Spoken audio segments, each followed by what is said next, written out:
ou quanto mais que eles, os meus, só mesmo mover por me agradar, só era o que de si desejavam, e aquela minha lei era divertida.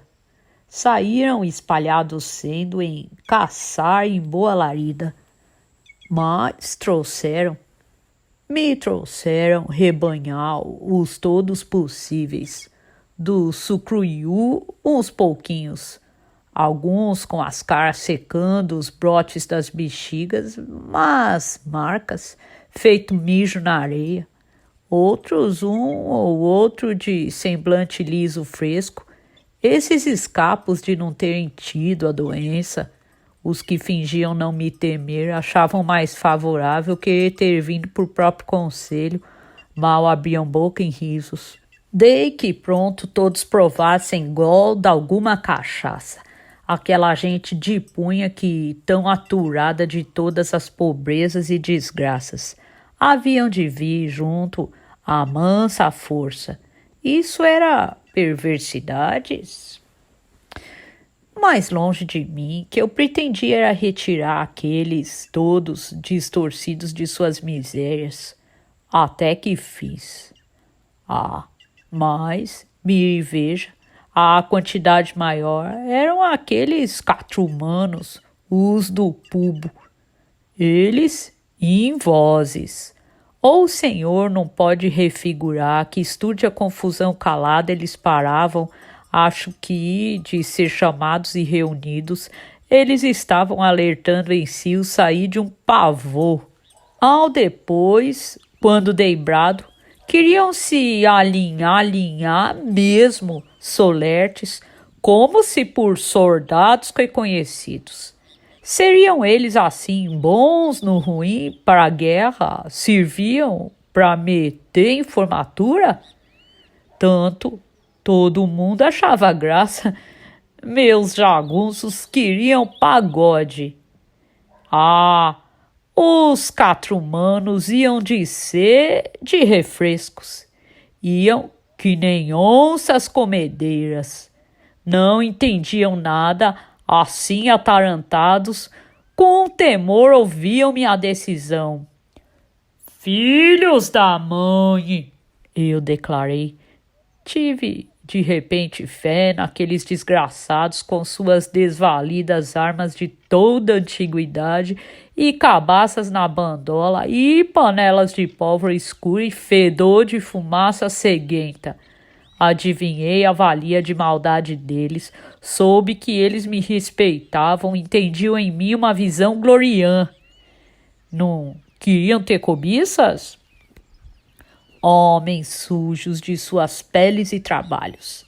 Eles não arcavam, feito criminosos? O mundo, meus filhos, é longe daqui. Eu defini.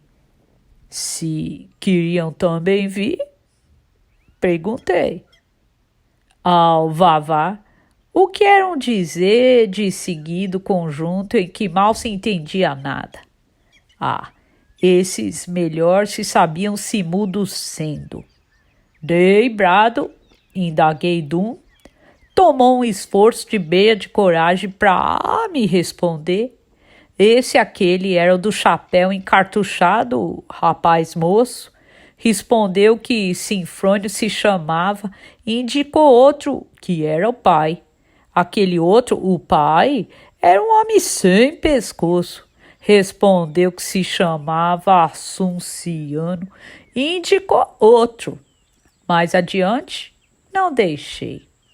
Deixasse, iam de dedo em dedo me passando por daquelas pernas de fora que Osirino era, as pernas forradas de lama seca, ou para o que coçava suas costas em pau de árvore feito um bezerro ou um porco. Vis-lhe a sorrateira malícia nos jeitos deles, e mais o do jegue, no jegue amontado, permanecendo de perfil, aquele bronzeado jumento que tinha o homem por nome Teofrásio, e só não desamontava do jegue por ordem minha, que antes eu tinha dado. Ele me disse, Tom louvor, em tudo, chefe, vos obedecemos, ele disse, e de lá se virou o focinho branco do jumento. O homem Teofrásio limpou a goela, mas com respeito. Assim, vós, prazido chefe, pedimos vossa benção. E eu concedi que o Teofrásio, meio chefinho deles e do jegue, que o jegue pudesse trazer. Daí houve, porém, que o sem pescoço, baixinho descoroçou na desengraça, observou: quem é que vai tomar conta das famílias da gente nesse mundão de ausências? Quem cuida das rocinhas nossas em trabalhar para o sustento das pessoas de obrigação? O que falou, tinha falado por todos. Para os roçados, para os plantios, e mesmo um outro, de mãos postas, como que para rezar, choramingou. Donde comer meia mulher e 3 fios em debaixo de meu sapé. E era um homem alto, espingolado, com todos os remendos em todos os molambos. Como é a tua graça, seu? Indaguei. Se chamava Pedro Comprido, mas aí eu já tinha pensado. Pois vamos, as famílias capinam e colhem completo enquanto vocês estiverem em glórias por fora, guerreando para impor paz inteira neste sertão e para obrar a vingança pela morte atraiçoada de Joca Ramiro. Eu determinei. Ixi, Maria, é ver nós de Cristo jagunciando! E escutei Dum. Daí declarei mais. Vamos sair pelo mundo tomando dinheiro dos que têm e objetos e vantagens de toda valia. E só vamos sossegar quando cada um já estiver farto e já tiver recebido umas 2 ou 3 mulheres, moças sacudidas, para o renovame de sua cama ou rede. Ah, gente, e eles, que todos, quase todos geral, reluzindo aprovação. Mesmo os meus homens. Fiz gesto com meu contentamento. Queria o que só me faltou, que foi que o jumento do homem zurrasse. Eu ia transformar os regimentos desses foros. Convoquei todos nas armas. E o Borromeu! E o Borromeu! Ainda perguntavam. Quem era que esse Borromeu? Mandei vir. Um cego. Ele era muito amarelo, excreento, transformado. Responde tu, velho Borromeu, que é que tu faz? Estou no meu canto, cá, meu senhor. Estou me acostumando com um momentozinho de minha morte. Cego, por ser cego, ele tinha direito de não tremer. Tu é devoto? Pecador pior? Pecador sem o que fazer? Pé de preto? Pé de padre? Apontou com o dedo. Levei o zóio, não vi nada. É assim a esmo que os cegos fazem. Aquele era o Bom Rumo do Norte. Ah, meu senhor, eu sei é pedir muitas esmolas. Pois então que viesse também o Borromeu, viesse. Mandei que montassem o dito num cavalo manso que da banda da minha mão direita devia sempre de se emparelhar. Alguns riram, e pelo que riram, De certo não sabiam que um desses, viajando parceiro com a gente, adivinha a vinda das pragas que os outros rogam e vão defastando o mau poder delas conforme aprendidos antigos. E, por nada, mais me lembrei repentinamente, do menino pretuzinho que na casa do Valado a gente tinha surpreendido que furtando num saco que achava fácil de carregar e tiveram de campear esse menino. Ele estava amoitado o tempo todo com a boca no chão no meio do mandiocal.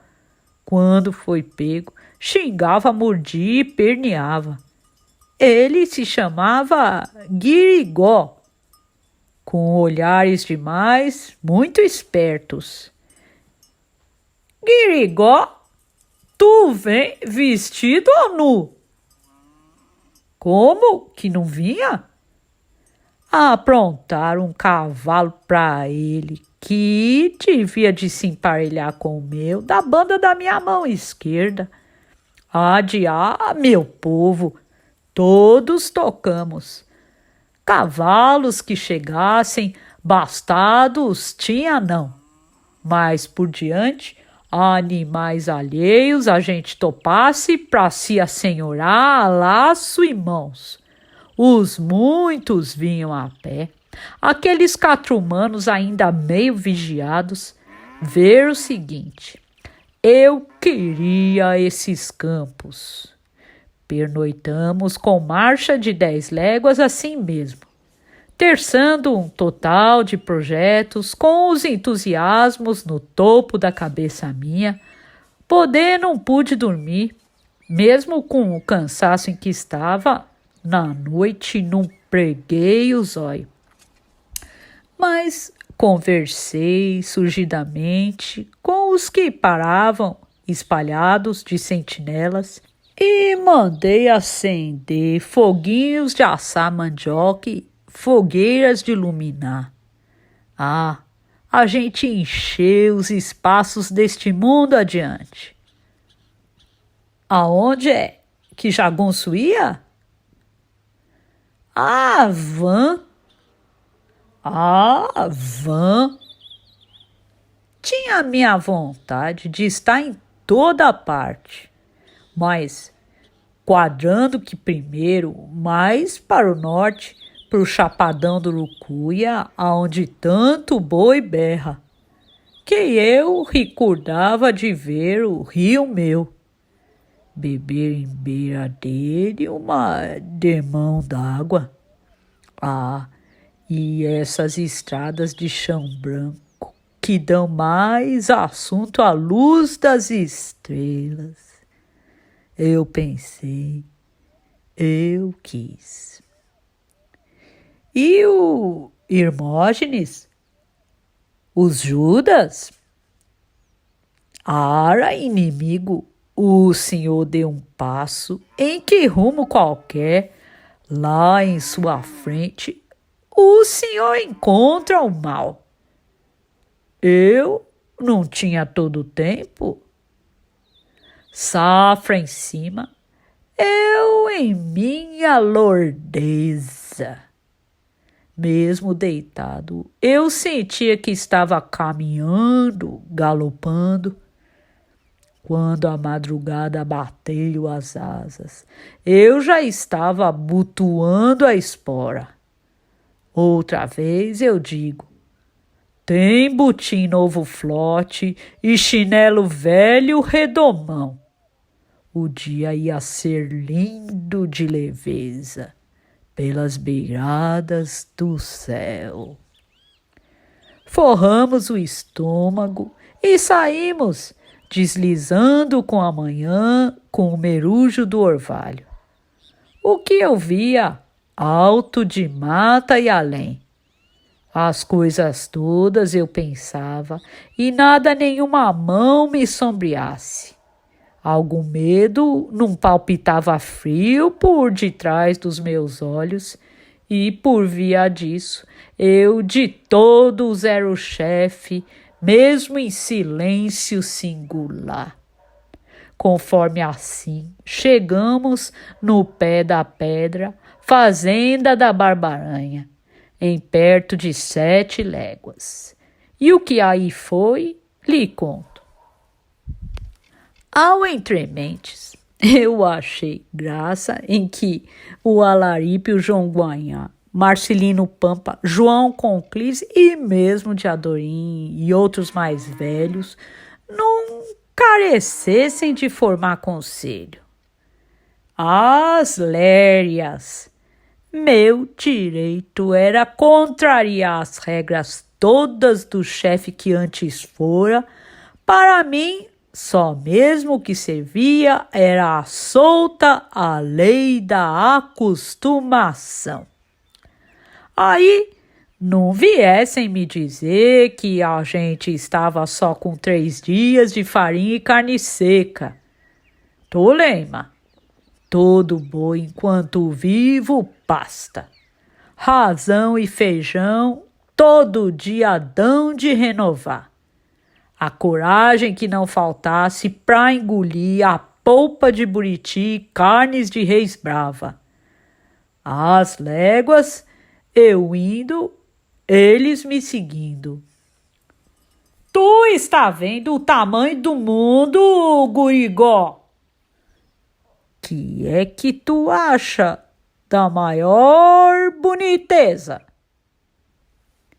Assim eu perguntei aquele sacizinho de 2 pernas que preto reluzente afora os graúdos olhos brancos me remedindo de banda de minha mão canhota sempre viesse encarapitado sobre o seu alto cavalo. E ele, a cuja se vergonhice. De todas as coisas, boniteza melhor é dessa faquinha enterçada de metal que o senhor travessa na cintura. Segundo tinha botado desejo no meu punhal, puxava de cabo de prata o Dioguinho. Ah, pois, no primeiro fogo que se der, se tu não abrir a boca e choro bué por medos, a dita faca tu ganha presenteada. Eu prometi. A falta de mantimentos. Por isso eu ia encurtar rédeas, travar o passo? Ah, tolema. A outra receita que descumpri era de repartir o pessoal em turmas. Cautelas que não. Eu fosse ter cautela, pegava medo mesmo só no começar. Coragem é matéria doutras praxes. Aí, o crer nos impossíveis só. Seu Borromeu, está gostando desses gerais, hein, seu Borromeu? Ao cego da minha outra banda, perguntei por desfrute. Ah, chefe, é sempre amanhecendo manhã e aqui a gente merece tudo. Vento que não vareia de ser, mas vento que vem dos amáveis. Ele me respondeu. O que não vejo, não devo, não consumo. Continuou respondendo. Ele gostava de conversar, mas também preparava no silêncio. Ia sacolejando em cima da sela do animal, noutra quietação diversa. Podia dar conselho? Arte de jagunço, meu chefe. Isto é ofício bonito para o vivo. O ditado desses, somente para rir eu aceitava. Mas dividir minha gente por horas, eu detestava de obrar. Por causa que o que me prazia mais era contemplar o volume profundo da ida deles de esquadrão. De lado, todos eles passarem tropeando, nós todos, o rumo constante dos cascos. Cavalo, cavalaria, cortejo que fazia suas voltas pelos ermos, pelos ocos, pelos altos, a forma de uma mistura de gente amontoada, uma continuação grande, solevando para diante o aprumo de meus homens, os chapéus deles quase todos bem engraxados com sebo de boi e nata de leite, em ponta aos canos dos rifles de guerra a tiracol. Com qual segmento? Só o que esperava a gente era o pouso para jantar, passeata para estrela da tarde. Mas, do que um falava, outro mal ouvia e ria, do que esses se riam, outros ainda falavam. Prosapiavam, me prazia o ranger, o couro das jerebas, aquele chio de carne em aço. A poeira avermelhava e branqueava, poeiras que punham o vento mais áspero. Uns homens em cavalos e armas. Quem visse, fugia, corria. Tinham de temer, vigiando com seus olhos escondidos no mato em beira de estrada. Até os bichos do cerradão, que escuta o começo de tudo de seu longe e de seu perto, e logo sabem esperar ocultos no rareamento, assim não se viam nenhuns, não se achavam. Os pássaros sempre já tinham revoado.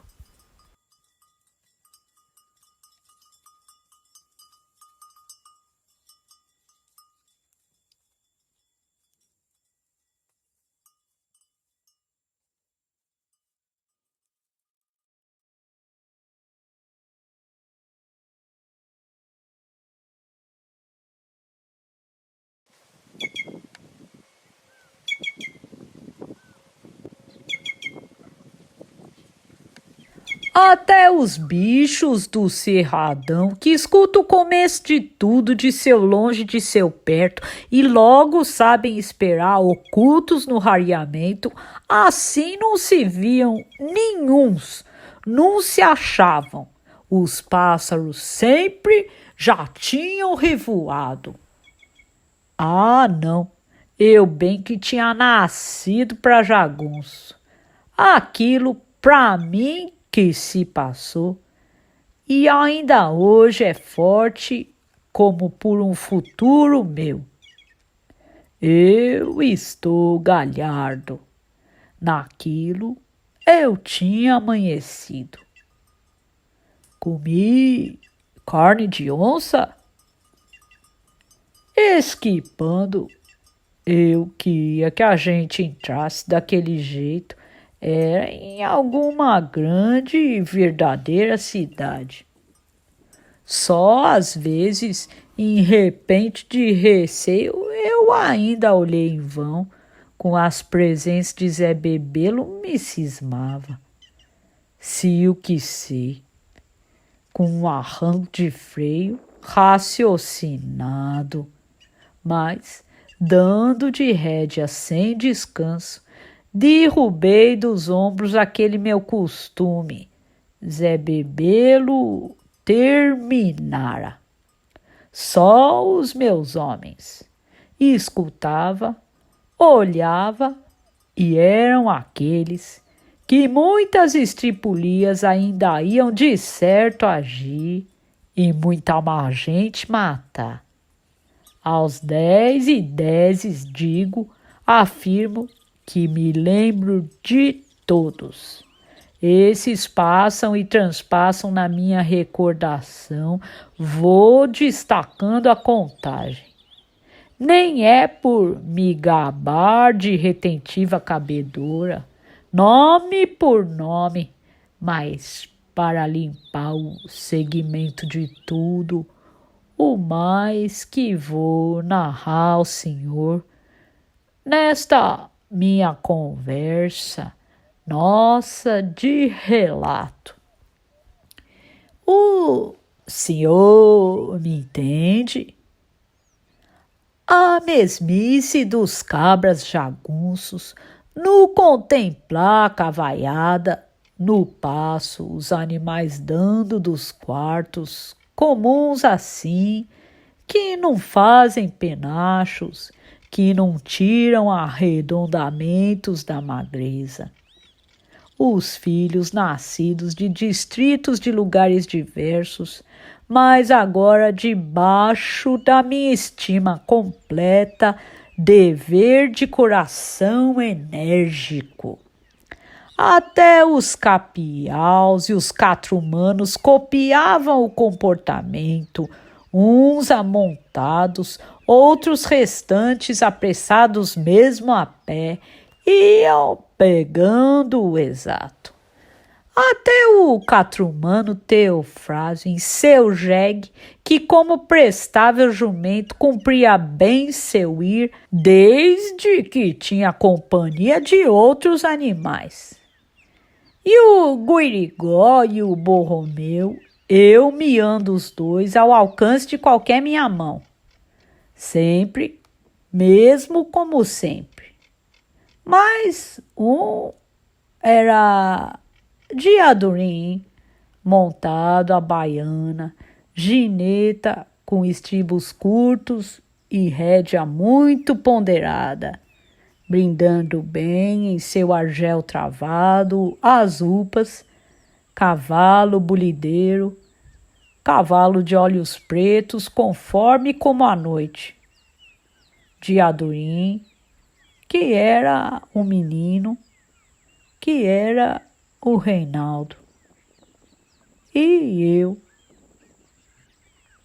eu, nos estribos de ferro, freio de ferro, cilha forte e cilha mestre, e o par de coldres assais.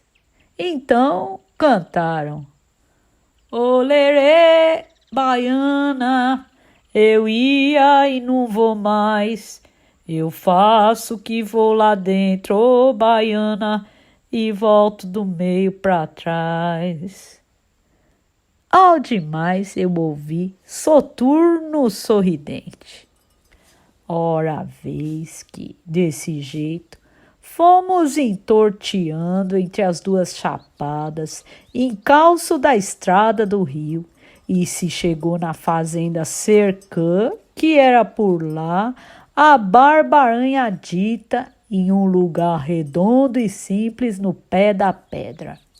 O que eu já disse ao senhor respeitante, mas acrescento que o dono no atual era o seu Ornelas, Josafá Jumiro Ornelas, por nome todo.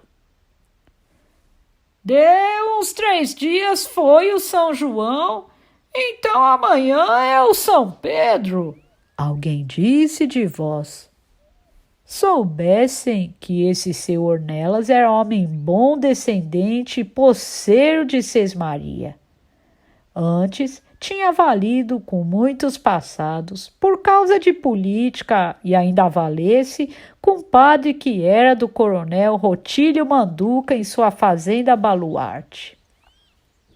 Ao que ele tem, mas tem mesmo muita coragem? Eu me fiz. Aí falam em 60 ou 80 mortes contáveis. O Marcelino Pampa afiançou. E ainda não esmoreceu os ânimos. Chegamos com proceder seguro e o céu por cima dali estava muito sereno. Na fazenda tinham levantado um mastro na frente do pátio. Vi movimentos de gente. As mulheres, na boca do forno, fumaçando, mexiam com feixes verdes de Mariana e vassourinha e carregavam as latas pretas de assar biscoito. Só aqueles formosos cheiros nas quitandas e do forno quente varrido já confortavam meu estômago. No mastro, que era arvorado para honra de bandeira do santo, eu amarrei o cabresto do meu cavalo. Mas não desordenei nem coagi, não dei em nenhuma desbraga. Eu não estava com gosto de aperrear ninguém.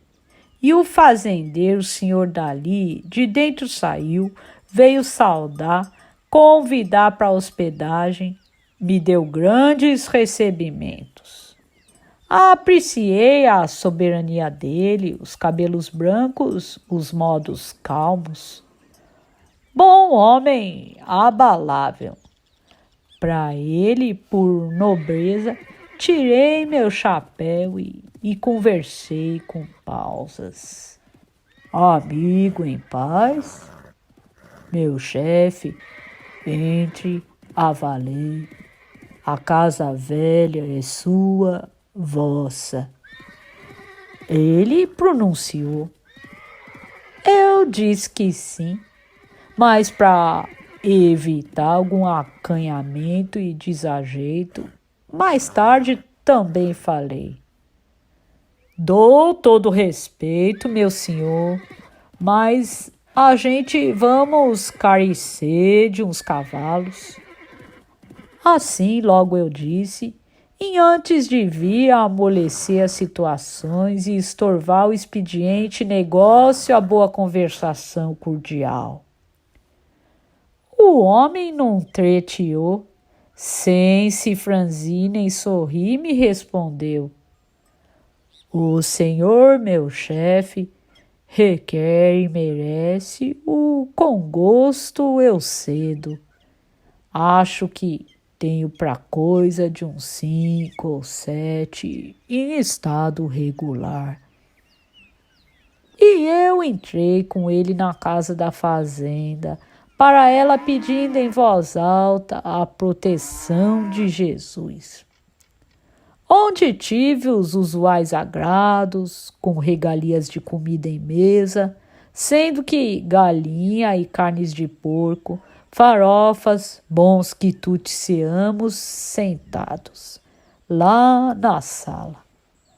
Diadorim, eu, João Guaiá, Marcelino Pampa, João Conclis, Alaripe e uns outros, e o menino pretinho, Guigó, mais o cego Borromeu, em cujas presenças todos achavam muita graça e recreação.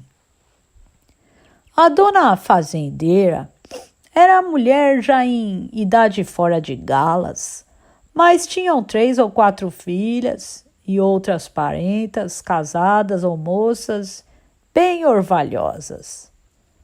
Aquietei o susto delas, e nenhuma falta de consideração eu não proporcionei nem consenti, mesmo porque meu prazer é estar vendo senhoras e donzelas navegarem assim, no meio nosso, garantidas em suas honras e prendas e com toda a cortesia social. A ceia indo principiando, somente falei também de sérios assuntos, que eram as políticas e os negócios da lavoura e cria. Só faltava lá uma boa cerveja e alguém com um jornal na mão para alto se ler e a respeito disso tudo se falar. Seu Ornelas me intimou a sentar em posição na cabeceira para a principal. Aqui é que se abancava Medeiro Vaz quando passou. Essas palavras, Medeiro Vaz tinha regido nessas terras. Verdade era. Aquele velho fazendeiro possuía tudo. Conforme jagunço de meio ofício tinha sido, e amigo hospedador abastado em suas propriedades.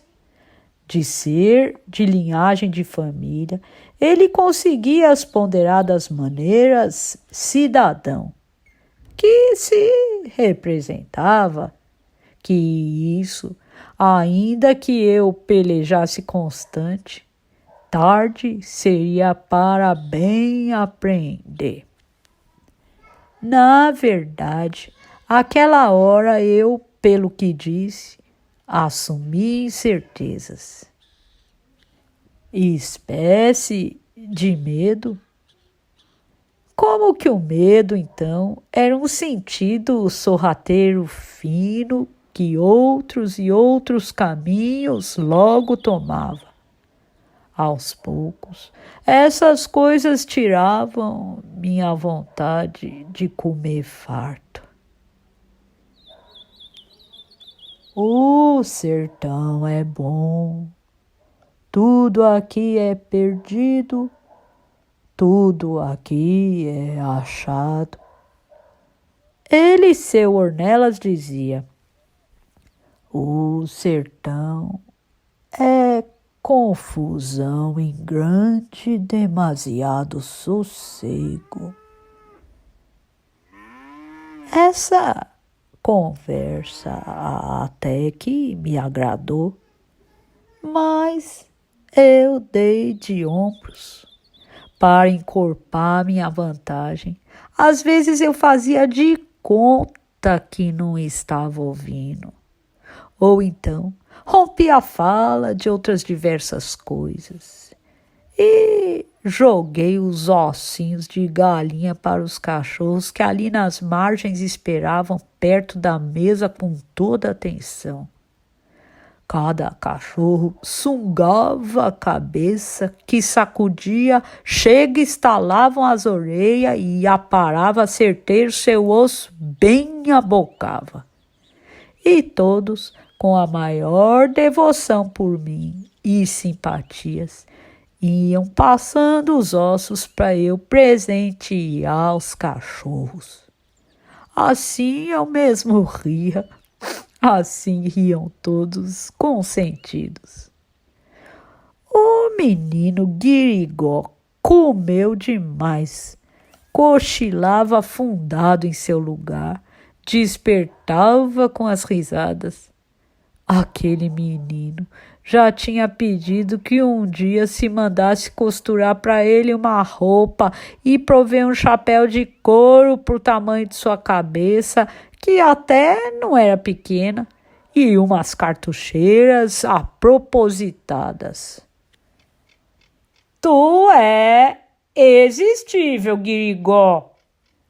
Vai pelos proveitos e preceitos. Eu caçoava. Aí caçoei.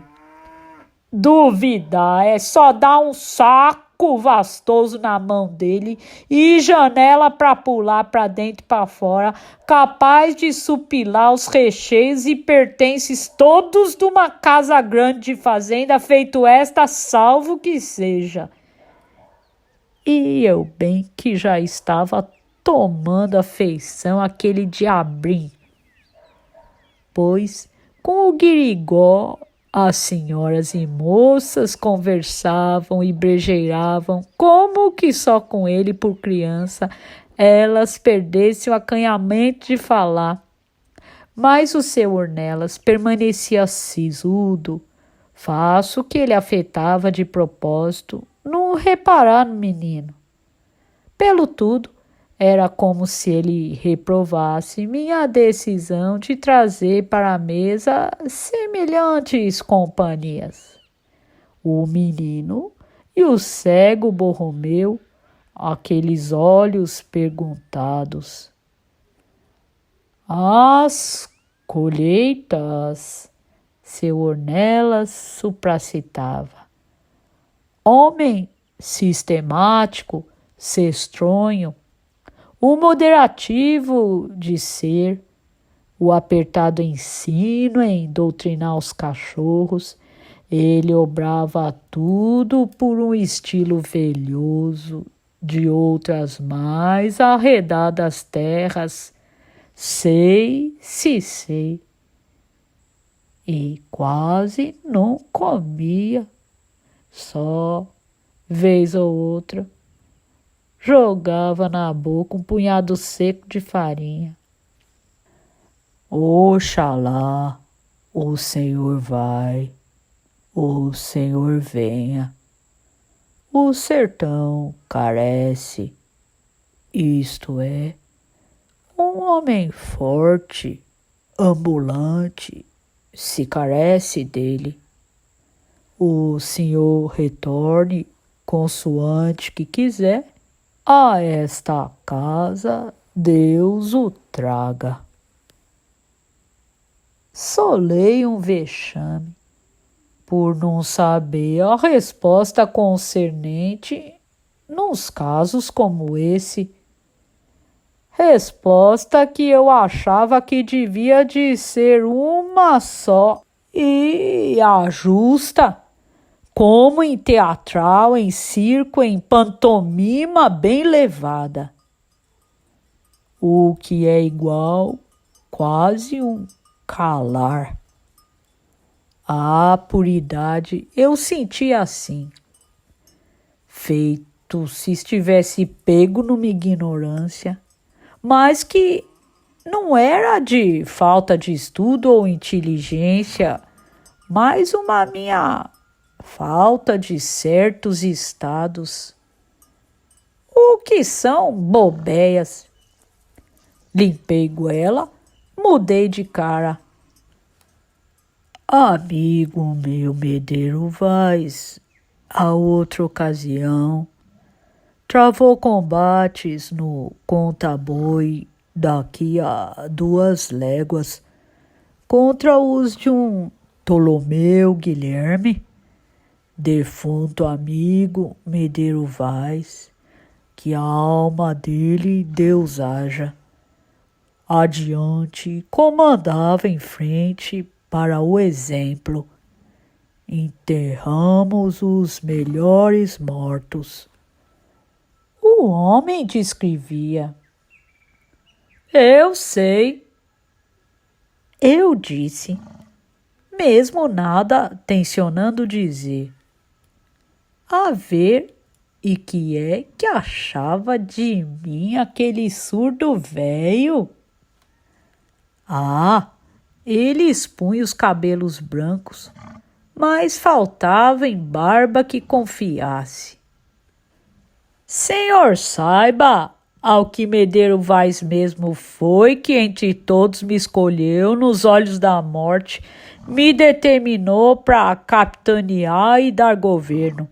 Ptolomeu Guilherme, que conheço, é um que deve de estar presentemente embarcando cargas no porto em Pirapora.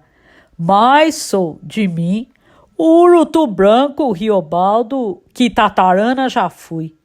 O senhor terá ouvido? Aí o mais esse sertão tem de ver quem mais abre e mais acha. Assim eu disse, um pouco enfurecido. Pois maior honra é a minha, meu chefe, que em posto de dono, na pobreza desta mesa, somente homens de alta valentia e valia de caráter se sentaram. Ele glosou sem sobroço de perturbação. Dobrei de costas, castanhetei para os cachorros. Assim ele havia de sentir o perigo de meu desprazer. Havia de recear de mim aquilo, como o outro diz, quando o burro dá as ancas. Aí, no rever do instante, percebi os oite de Adorim que me juntavam com uma das mocinhas de lá, das que estavam servindo a mais vistosa de todas. A mocinha essa de saia preta e blusinha branca, um lenço vermelho na cabeça, que para mim é a forma mais assentante de uma mulher se trajar. Ela estava parada em pé, no meio das outras, quase encostada na parede. O olhar de Diadorim era que estava me indicando que para aquela mocinha ia meu admirar. Administrado, chamei. A senhora, meninazinha, chega aqui mais perto. Me faça obséquio de bondade. E ela vermelhou as faces, mas veio. Reparei que tinha as mãos aperfeiçoadas, bonitas, mãos para tecer minha rede. A ela perguntei a graça. É, minha neta. Foi seu Ornelas que disse. E mal nem ouvi o nome com que ela me respondeu. A sussurrada. Só gostei de ver como ela se mexia por ficar quieta, vergonhosa, como uma coalhada no prato.